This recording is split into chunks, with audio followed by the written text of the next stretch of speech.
오늘 저는 여러분과 함께 엉터리 제사장 엘리라는 제목으로 은혜를 나누기를 원합니다. 그 부제목으로는 수많은 맹인된 인도자를 조심합시다가 되겠습니다. 본문 말씀으로는 사무엘상 6장 7절부터 12절 그리고 누가복음 14장 25절에서 35절이 되겠습니다. 하나님께서는 430년 동안이나 애굽의 노예 생활을 하던 이스라엘 민족을 출애굽을 시킵니다. 430년은 매우 긴 세월입니다. 그래서 애굽 사람들의 노예 생활을 했기 때문에 이 이스라엘 민족들은 노예 근성으로 많이 가득 찼을 것입니다. 그리고 그들의 가치관과 성품은, 그들의 문화는 애굽의 문화를 따르지 않을 수가 없었을 것입니다. 애굽의 문화는 어떤 문화인가요? 그들은 여호와 하나님을 전혀 모르고 오직 수많은 우상을 섬기던 그런 문화 아니었겠습니까? 하나님께서는 그런 애굽의 노예적 근성과 그다음에 이스라엘 민족의 애굽적 가치관과 성품을 버려야 된 그런 해야 될 일이 있었던 것입니다. 애굽을 이스라엘 민족들이 몸만 빠져나오는 게 아니라 그들의 영과 혼까지도 하나님의 그릇으로 바꿔줄 수 있어야 되는 것이었습니다. 드디어 그들은 시내산에 도착하게 됩니다. 애굽을 떠난 지 3개월입니다. 이 시내산에서 하나님께서는 이스라엘 민족과 언약을 베푸십니다. 먼저 이렇게 말씀하십니다. 너희들 다 보았지. 너희들이 애굽에서 이까지 빠져나올 때 얼마나 많은 기적을 체험했나. 나는 신 중의 신이고 왕 중의 왕이다. 너희들이 나를 따라서 내 명령에 순종할 때 너희들은 나의 제사장 나라가 될 것이다. 그리고 너희들은 나의 중요한 보물이 될 것이다. 라고 말씀하십니다. 내 말을 따르고 나와 약속할래? 라고 할 때 그들은 예, 그렇게 하겠습니다. 라고 이야기합니다. 그래서 하나님께서는 모세를 불러서 시내산 꼭대기로 오게 하십니다. 그래서 시내산에서 모세를 만납니다. 모세에게 성막 설계도를 주시고 또 모세에게 10여 명이 쓰여진 돌판을 주십니다. 그래서 모세는 땅에 내려와서 성막을 짓습니다. 결국 성막이 다음 해 1월 1일 날 완성이 돼서 성막이 이 땅에 세워지게 됩니다. 애굽을 1월 14일 날 출발했으면서 다음 해 1월 1일 날 이 성막이 이 땅에 세워지게 된 것입니다. 성막은 우리가 알다시피 두 개의 부분으로 되어 있습니다. 한 부분은 성소입니다. 또 다른 한 부분은 지성소입니다. 물론 지성소가 성소보다 훨씬 중요한 곳이죠. 이 지성소에 무엇이 들어가 있습니까? 히브리서 9장을 통해서 하나님께서 우리에게 알려주고 계십니다. 첫째는 거기에 만나가 들어있습니다. 두 번째는 하나님께서 모세에게 주었던 돌판이 들어있습니다. 세 번째는 아론의 쌍난 지팡이가 들어있던 것입니다. 그러면 첫째로 만나는 무엇인가요? 만나는 우리가 알다시피 이스라엘 민족이 38년 동안 광야 생활할 때 하나님께서 매일매일 내려다 주셨던 하나님의 생명입니다. 요즘으로 말하자면 하나님께서 매일매일 우리에게 주시는 하나님의 말씀이며 동시에 우리 속에서 우리에게 계속해서 말씀하고 계시는 성령 하나님을 말씀하고 계신 것입니다. 두 번째는 무엇인가요? 모세에게 써졌던 율법을 말씀하고 있습니다. 십계명입니다. 율법입니다. 그 율법은 우리 인간은 도대체 지킬 수가 없는 게 율법 아니겠습니까? 그렇지만 하나님께서 우리의 율법을 지키시기를 원합니다. 우리가 어떻게 할 때 그 율법이 지켜질까요? 그것은 우리가 하나님께서 매일 우리에게 주시는 말씀 또는 성령 하나님께서 우리 속에 들어와 계시면서 하시는 말씀을 따를 때 그 율법은 다 이루어지는 것입니다. 우리 인간의 노력으로 되는 게 아닙니다. 바로 그래서 로마서 8장 4절을 통해서 사도 바울이 우리에게 이야기하고 있습니다. 육신을 따르지 않고 영을 따르는 우리에게 율법 요구가 이루어진다는 것입니다. 바로 그렇습니다. 우리가 우리 육신의 힘으로 하려고 할 때는 전혀 하나님께서 우리에게 주셨던 그 율법이 이루어지지 않습니다. 우리가 성령을 따라 행할 때만 그 율법의 요구가 우리에게 이루어집니다. 그래서 하나님께서 만족하시는 거 아니겠습니까? 세 번째는 뭐가 들어있습니까? 아론의 싹난 지팡이입니다. 싹이 났다는 건 뭘 의미하나요? 부활을 상징하는 것입니다. 우리가 하나님께서 우리에게 매일 주셨던 그 만나인 하나님의 말씀, 하나님의 성령을 쫓아서 늘 생활해갈 때 우리는 매일매일 우리의 가치관과 성품이 하나님의 그것으로 변화가 됩니다. 우리가 매일 그런 변화된 삶을 살아갈 때 예수님이 이 땅에 오실 때 우리의 몸은 부활돼서 올라가는 거 아니겠습니까? 그래서 법계 속에 들어가 있던 이 세 가지 아이템은 하나님의 구원을 이루어가는 하나님의 계획을 우리에게 예표로 보여주시는 것입니다. 하나님의 말씀을 따라서 늘 살 때 하나님께서 우리에게 요구하시는 율법이 이루어지고 그럴 때 우리는 부활된 삶, 예수님 오실 때 우리 몸이 부활되는 그런 영광스러운 맛번제로 이루어져 가는 것입니다. 이것이 하나님께서 우리에게 보여주신 구원 계획이 아니겠습니까? 이 법궤는 하나님의 임재를 상징합니다. 요단강 걸을 때 어떻게 요단강이 물이 그치게 되었습니까?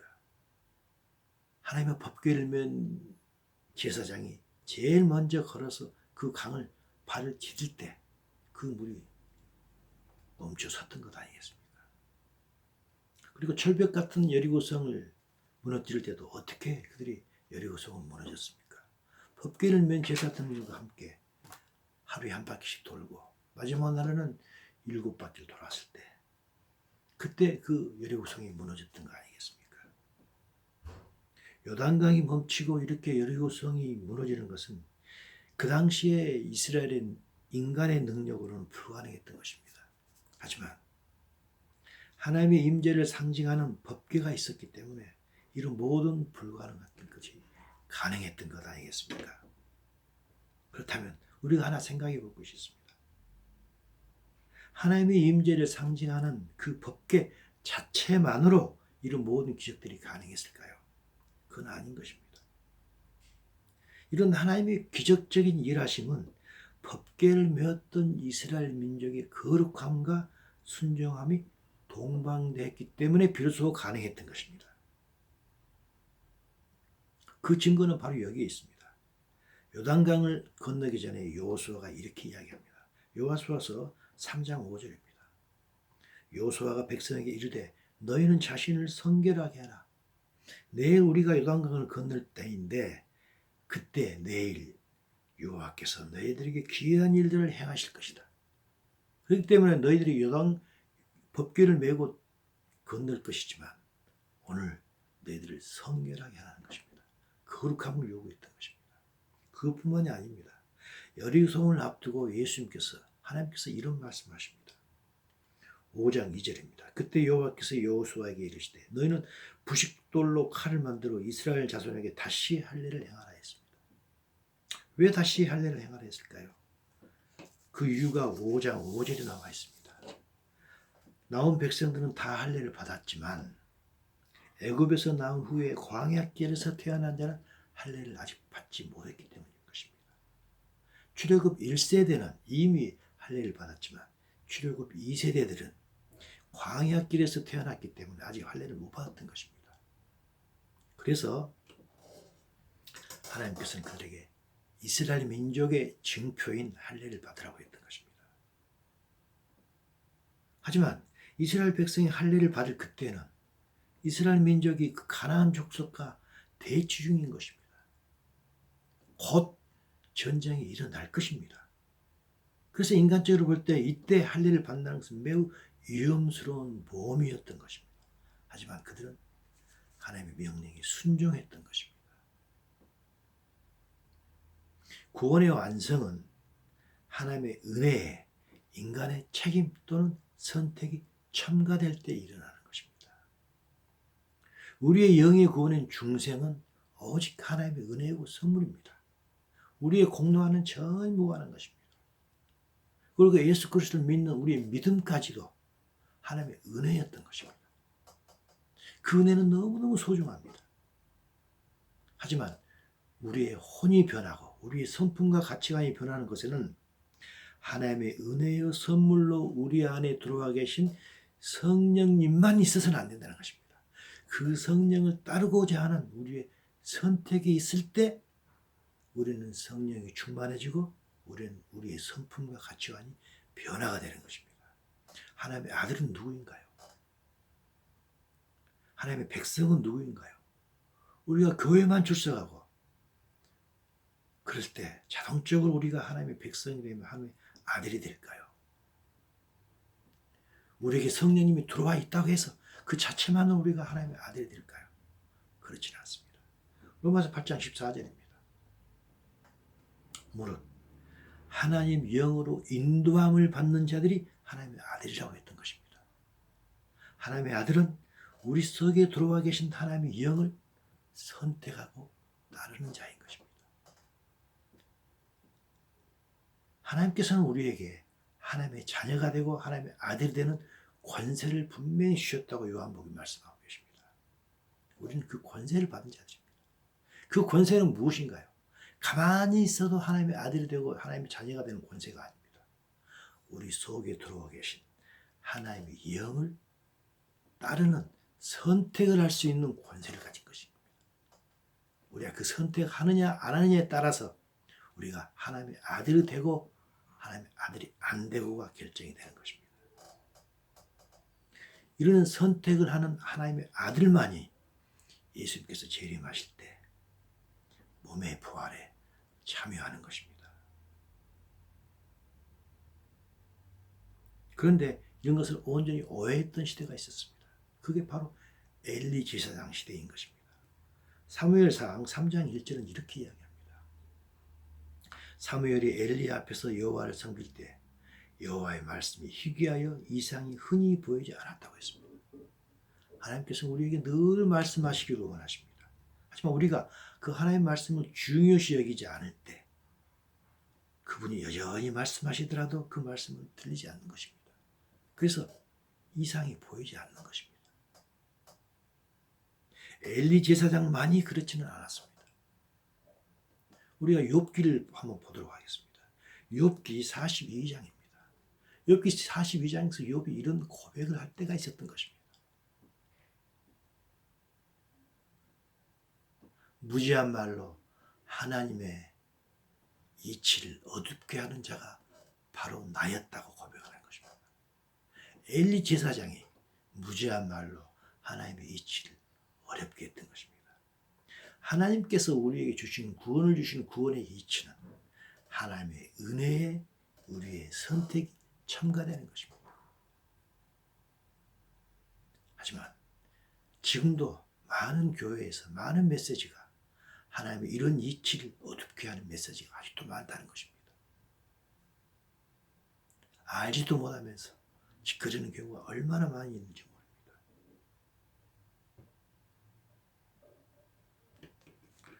엘리 제사장 시대가 그랬던 것입니다. 하나님의 은혜만을 의지했던 것입니다.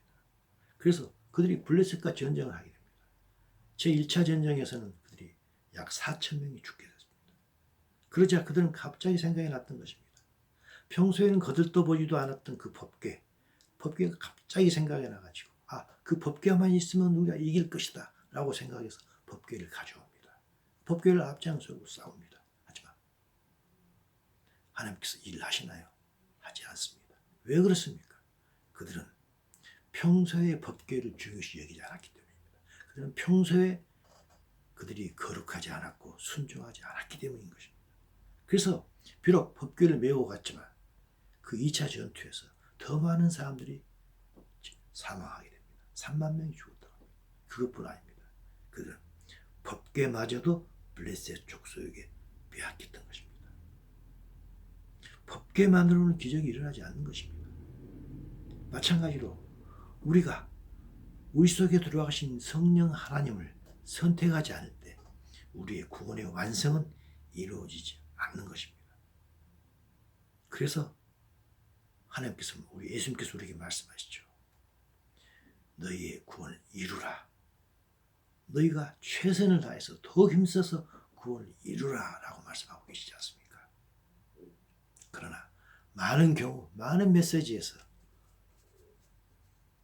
교회만 다니면 구원이 이루어진다 하는 누룩 메시지를 전하는 자가 얼마나 많이 있는지 모릅니다. 그들은 이치를 하나님의 구원의 이치를 어둡게 하는 자들인 것입니다. 결국 이 법궤는 블레셋 민족에게 빼앗기고 7개월 동안을 무려 7개월 동안을 블레셋 그 지방에 머물게 됩니다. 엘리 제사장에게 있어서 그 법궤는 아무런 일도 하지 않았습니다. 하지만 그 법궤가 블레셋에 빼앗겨서 블레셋 땅에 있을 때 하나님의 법궤는 하나님의 일을 하고 계십니다. 어떤 일을 했나요? 우상의 신전에서 우상들의 팔다리를 잘라내고 모가지를 베어냈던 거 아닙니까? 그래서 우상을 섬기는 그 블레셋 사람들에게 암시를 주는 것입니다. 내가 이 법궤를 주인인 이 여호와가 참된 하나님이라고 암시를 계속 주었던 것입니다. 하지만 그들은 그 암시를 온전히 깨닫지 못했습니다. 그래서 그 법궤를 이쪽으로 옮기고 저쪽으로 옮기고 옵니다. 하지만 옮길 때마다 역시 똑같은 일이 벌어집니다. 그래서 그들은 어떤 결정을 하게 되나요? 사무엘상 5장 11절입니다. 블레셋 모든 방백을 와서 이스라엘의 신의 괴를 보내어 원래 있던 곳으로 돌려보내자 하는 것입니다. 그래서 그들은 6장 7절입니다. 중요한 구절입니다. 새 수레를 하나 만들어서 멍에를 메어보지 아니한 젖나는 소 2마리를 끌어다가 그 소에 수레를 메우고 송아지들은 떼어서 뒤로 돌려보내고 우리가 그 소를 한번 어디로 가는가 보자는 것입니다. 이때 멍에에 메어보지 아니한 젖소는 무슨 말인가요? 새끼를 낳은 지 얼마 되지 않는 것입니다. 새끼를 낳지 얼마 되지 않은 암소에게 그 법궤를 메고 가도록 하는 것입니다. 그러면서 송아지들을 떼어서 암소와 어미소와 새끼소를 분리한다는 것입니다. 소위 말해서 산후조리 중인 엄마에게 아기를 떼는 것입니다. 그러면 그 엄마는 어떻게 하겠습니까? 계속해서 그 아기만 바라볼 거 아니겠습니까? 그래서 그들은 꼼수를 부렸던 것입니다. 잔꾀를 부렸던 것입니다. 그러면서 이야기합니다. 보고 있다가 만일 그 교회가 우리들이 원하는 그 지역으로 올라가서 벳세메스로 가면은 이 큰 재앙은 그가 우리에게 내린 것이고 하나님께서 우리에게 내린 것이지만 만약에 그렇지 않고 우리를 친 손이 그렇지 않고 새끼에게 돌아가게 되면 그 친 것이 그의 손이 아니고 우연히 당한 것인 줄 알리라 라고 했던 것입니다. 그들은 당연히 그 암소가 자기 새끼 있는 곳으로 가라갈 줄 알았던 것입니다. 그들은 자기가 당한 두려운 일이 우연이었기를 바랐던 것입니다. 그들은 여호와 하나님을 인정하지를 원치 않았던 것입니다. 그래서 하나님의 법궤를 맺던 그 소가 자기들이 새끼 있는 곳으로 가기를 원했던 것입니다. 하지만 어떻게 됐습니까? 사무엘상 6장 12절에서 이야기를 하고 있습니다. 암소가 어디로 갔습니까? 벳세메스로 바로 행하여 갔던 것입니다. 하지만 그 소는 가는 길 내내 울면서 갔다는 것입니다. 울면서 갔지만 결코 잔혹으로 죽지 않았다는 것입니다. 무슨 말인가요? 새끼에 대한 사랑 때문에 본능 때문에 울면서 갔지만 그 두 암소는 법궤를 메고 있었기 때문에 하나님의 인도하심을 따라서 갔다는 것입니다. 그 암소는 본능 때문에 고난은 당했지만 늘 그 고난을 기쁨으로 여기면서 하나님의 임재를 따라갔던 것입니다. 이것이 우리에게 하라는 이야기입니다. 이 말씀하시면서 예수님께서 오늘 누가복음으로 가도록 하겠습니다. 누가복음에서 말씀하셨습니다. 예수님께서 말씀하셨죠. 구원받을 자가 많지 않다고 했습니다. 그러면서 이야기하십니다. 누가복음 13장 28절에서 이 말씀하십니다. 너희가 아브라함과 이삭과 야곱과 모든 선지자는 하나님의 나라가 있고 오직 너희는 밖에 쫓겨난 것을 볼 때 슬피 울며 이를 갈며 있으리라고 하셨습니다. 무슨 말인가요?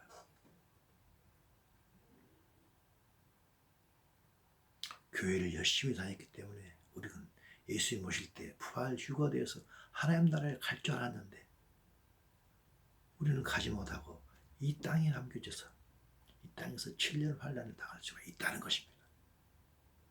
그래서 슬피 울며 이를 갈며 원통해야 한다는 것입니다.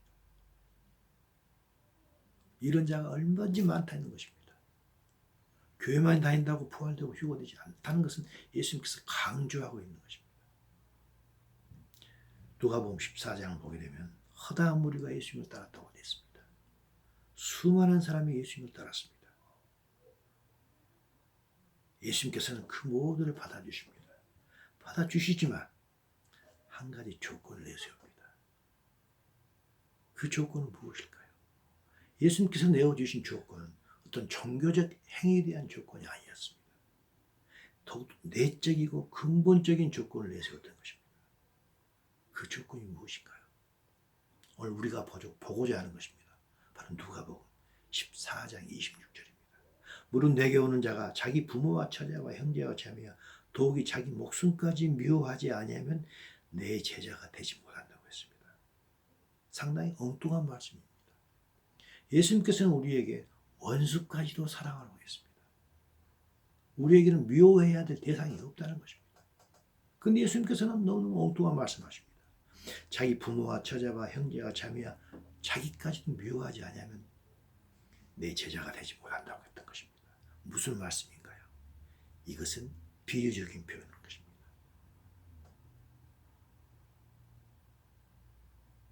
그것은 우리가 이스라엘 민족이 애굽의 가치관을 버렸듯이 우리들이 6천년을 살아오면서 사탄이 우리에게 주었던 천연적이고 본능적인 세계적인 세상적인 가치관을 미워하라는 것입니다. 우리 부모 형제를 미워하는 게 아닙니다. 부모 형제를 사랑하는 것은 우리 천연적인 우리 당연한 것입니다. 이때 미워하라는 것은 우리가 지금까지 알았던 천연적인 가치관 그것을 미워하라는 것입니다. 그것을 버리라는 것입니다.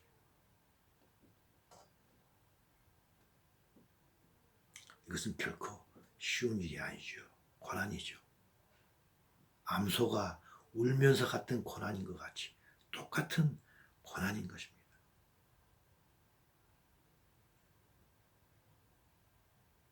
두 암소는 자기 새끼를 사랑했지만 새끼가 있는 집으로 가지 않고 법궤가 가르쳤던 대로 갔던 것입니다. 그 암소는 무슨 일을 했던가요? 바로 고난을 당했던 것입니다. 우리에게 암소를 본받으라고 하는 것입니다. 우리가 영광을 받기 위해서는 우리도 암소받는 그런 고난을 받아야 된다는 것입니다. 두 암소는 새로운 거룩한 인물을 위해서 본능적으로는 새끼 때문에 울면서 갔지만 결코 본능을 따르지 않고 본능을 미워하면서 자기 십자가를 지고 그 거룩한 일을 완성했던 것입니다. 그러면서 예수님께서 누가복음 14장 28절을 통해서 이 말씀을 하십니다. 너희 중에 누가 망대를 세우고자 할 건데 자기의 가진 것이 중궁하기까지 촉할지 먼저 비용을 계산하지 않겠느냐. 당연한 이야기입니다. 새로운 건축 일을 할 때는 그 건축 비용이 얼마나 들지 다 당연히 계산하지 않겠습니까? 그러면서 예수님께서 계속해서 말씀하십니다. 14장 29절 30절입니다. 만약에 그렇지 아니하고 기초만 쌓고 능히 건물을 다 쌓지 못하면 건물 완성을 못한다면 기초 공사만 하고 완성을 하지 못한다면 모든 사람들이 다 비웃어서 웃지 않겠느냐. 기초만 쌓고 능히 이루지 못했다고 비웃지 않겠느냐. 당연한 이야기입니다. 얼마나 당연한 것입니다. 이 비유는 어떤 비유인가요? 기초는 무엇인가요? 우리가 예수님을 따르는 것입니다. 예수를 믿고 따르지만 능히 이루지 못한다는 것은 무엇인가요? 예수님 오실 때 부활돼서 휴거돼서 올라가는 게 마지막 목적 아니겠습니까? 건물이 완성되는 거 아니겠습니까? 근데 그것이 이루지 못한다는 것입니다. 예수님 오실 때 우리가 예수님을 따를 때는 그 목적이 있는 것입니다. 건물에 기초를 놓을 때는 그 건물을 완성하는 게 그 목적 아니겠습니까? 예수님을 따를 때는 우리의 마지막 목적이 무엇입니까? 예수님 오실 때 부활돼서 휴거되는 거 아니겠습니까? 그래서 예수님께서 하신 말씀이 있는 것입니다. 마태복음 16장 25절입니다. 누구든지 자기 목숨을 구원하고자 하면 잃을 것이고 누구든지 나를 위하여 목숨을 잃으면 찾으리라 했습니다. 목숨을 잃으면 찾으리라 무슨 말인가요? 고난에 나가는 것입니다. 자기 천연적인 가치관, 본능적인 가치관, 세상적인 가치관, 6, 7년 동안 우리에게 이어져왔던 그 가치관을 버린다는 것입니다. 그게 고난입니다. 버렸을 때 우리는 찾는 것입니다. 예수님 오실 때 부활돼서 올라가서 하나님과 함께 영원히 사는 것입니다. 그렇지 못한 사람이 있다는 것입니다. 어떤 사람인가요? 자기 목숨을 구원하자 하면 있는 사람이 됩니다. 어떤 사람인가요? 자기의 천연적이고 본능적인 가치관을 버리지 않는 상태에서 예수님을 따른 자들입니다. 그들은 잃는다는 것입니다. 그들은 구원의 완성이 이루지 못하고 그들은 결국 예수님 오실 때 부활되고 휴거되지 못한다는 것입니다. 그때 뭐라고 하겠습니까? 그때 그들은 이렇게 이야기한다는 것입니다. 우리는 주 앞에서 먹고 마셨으며 주는 또한 우리를 길거리에서 가르치지 않습니까? 하고 항변하는 것입니다. 물론 그들 다 교회 다녔습니다. 주 앞에서 먹고 마셨습니다. 성만찬 했다는 것입니다. 예수님께서 하라는 것 성찬, 만찬 다 했다는 것입니다. 예수님이 흘리신 피를 마시고 예수님의 찢기신 몸을 상징하는 그 떡을 먹고 마시고 다 했다는 것입니다. 또한 성경 공부까지 다 했다는 것입니다. 하지만 결코 그들은 종교적 행위는 있었지만 신앙은 없었던 것입니다. 외적 행위는 있었지만 내적인 변화가 전혀 없었던 것입니다.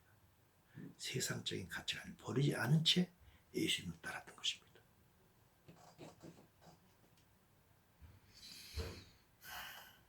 예수께서 말씀하십니다. 마태복음 16장 27절입니다. 말씀하십니다. 인자가 아버지의 영광으로 천사들과 함께 오리니 내가 다시 오신다는 것입니다. 재림한다는 것입니다. 그때 각 사람이 행한 대로 갚는다는 것입니다. 이때 행한다는 것은 무슨 말씀입니까? 외적인 겉으로만 나타나는 행함이 아닙니다. 속이 내적으로 변해서 나타나는 행함을 이야기하는 것입니다.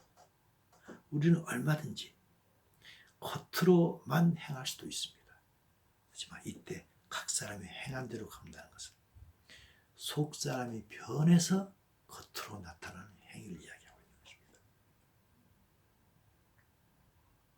천주교 가면 얼마나 거룩합니까? 하지만 그들에게는 애식만 있고 의식만 있지 하나님의 말씀은 별로 있지 않습니다. 변화에 대한 이야기 거의 있지 않습니다. 변화되지 않고 외적인 행위만 있을 때 하나님께서 뭐라고 하십니까? 외식하는 자라고 이야기하지 않습니까? 바리새인이라고 이야기하지 않았습니까?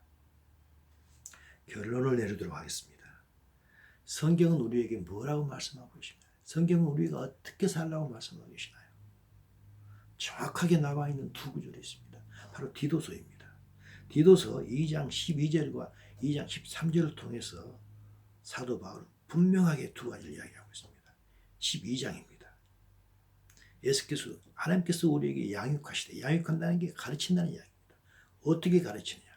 경건하지 않은 것과 이 세상 정욕은 다 버리고 우리의 과거의 가치관, 과거의 습관, 사탄으로 받은 세상적인 가치관을 이야기하고 있습니다. 육신의 정욕, 안목의 정욕, 이 세상의 자랑을 이야기하고 있습니다. 그건 다 버리라는 것입니다. 버리고 대신에 신중함과 의로움과 경건함으로 세상에 살아가는 것입니다. 신중함은 무엇을 이야기하나요? 셀프 컨트롤을 이야기하고 있는 것입니다. 하나님의 말씀을 중심으로 해서 셀프 컨트롤을 하라는 것입니다. 우리가 하나님 말씀에 의해서 셀프 컨트롤을 하지 않으면 우리는 세상 말에 의해서 휩쓸려가는 그런 존재가 되어버리는 것입니다. 그런데 2장 12절은 이렇게 읽어보면 사실은 이것은 세상 종교가 다 하고 있는 이야기입니다. 경건하게 살아라. 세상 종교에서 이야기합니다. 세상 정욕을 다 버리라. 비우면서 살아라. 다 이야기합니다. 신중하고 의로움과 경건함으로 살라고 다 이야기합니다.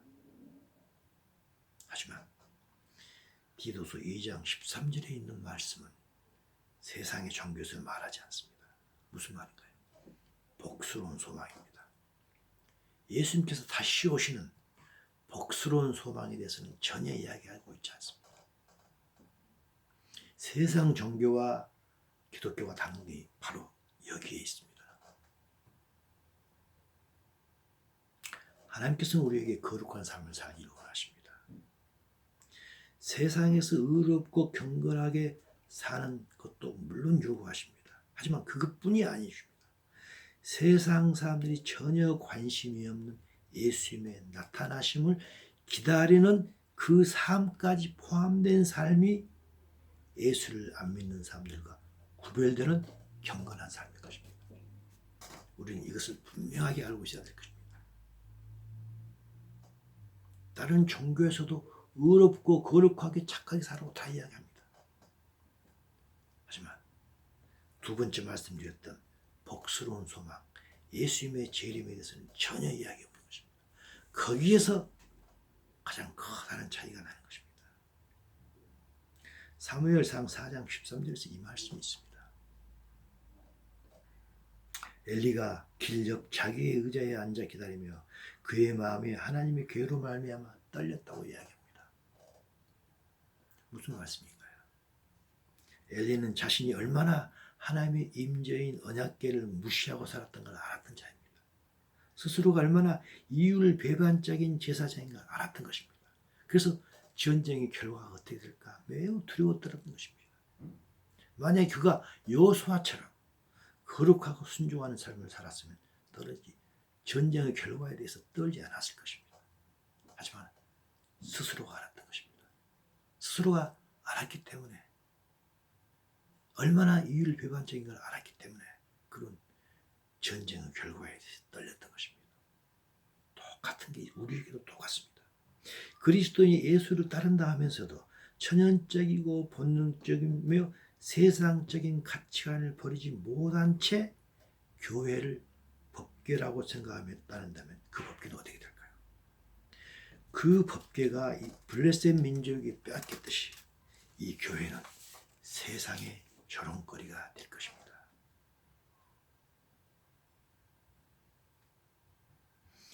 누가복음 14장 34절 35절은 이렇게 끝맺음을 맺습니다. 소금은 좋은 것이지만 소금도 만일 그 맛을 잃으면 무엇으로 짜게 하겠느냐. 땅에도 걸음에도 쓸데없이 내어버린다고 했습니다. 소금의 짠맛은 무엇인가요? 우리의 가치관, 우리의 성품이 변화되는 것입니다. 하나님의 은혜는 듬뿍 받아서 우리에게 성령님이 계시지만 우리가 성령님을 따르지 않고 내 소욕대로 한다면 그것은 짠맛을 잃은 소금일 것입니다. 그 소금은 땅에도 걸음에도 쓸데없어 내어버린다고 했습니다. 들을 귀가 있는 자는 들으라고 했습니다. 엄청난 말씀이십니다. 예수님은 곧 다시 오실 것입니다. 구원의 완성으로 오실 것입니다. 히브리서 9장 28절을 통해서 이걸로 마지막 말씀을 나누도록 하겠습니다. 히브리서 9장 28절입니다. 구원에 이르기 위하여 죄와 상관없이 자기를 바라는 자들에게 두 번째 나타나시리라. 한글 성경이 약간 애매합니다. 영어로 보겠습니다. He will appear a second time. 두 번째 나타나십니다. 두 번째 오신다는 것입니다. Not to bear sin. 죄를 지기 위해서 오신다는 게 아닙니다. 예수님께서 초림하실 때는 우리의 죄를 대신 지기 위해서 오셨습니다. 하지만 두 번째 오실 때는 그게 아니고 but 무엇 때문에 오시나요? To bring salvation to those who are waiting for him이라고 했습니다. 그를 기다리는 자에게 구원을 주기 위해서 오신다는 것입니다. 구원의 완성을 이야기하고 있는 것입니다. 몸의 부활을 이야기하고 있는 것입니다. 그분은 곧 다시 오실 것입니다. 누구에게는 구원의 완성인 몸의 부활로 오실 것이고 누구에게는 심판하러 오실 것입니다. 그래서 심판받는 자들은 이 땅에서 남겨져서 7년 환란을 엄청난 고통을 당하게 되는 것입니다. 평소에 법궤를 무시하던 엘리 제사장처럼 전쟁의 결과를 떨리는 마음으로 기다리는 자가 되지 말고 대신에 평소에 법궤를 쫓아서 하루하루를 살아감으로 다시 오실 예수님을 담대하게 기다리는 우리 모두가 되기를 간절히 소망합니다.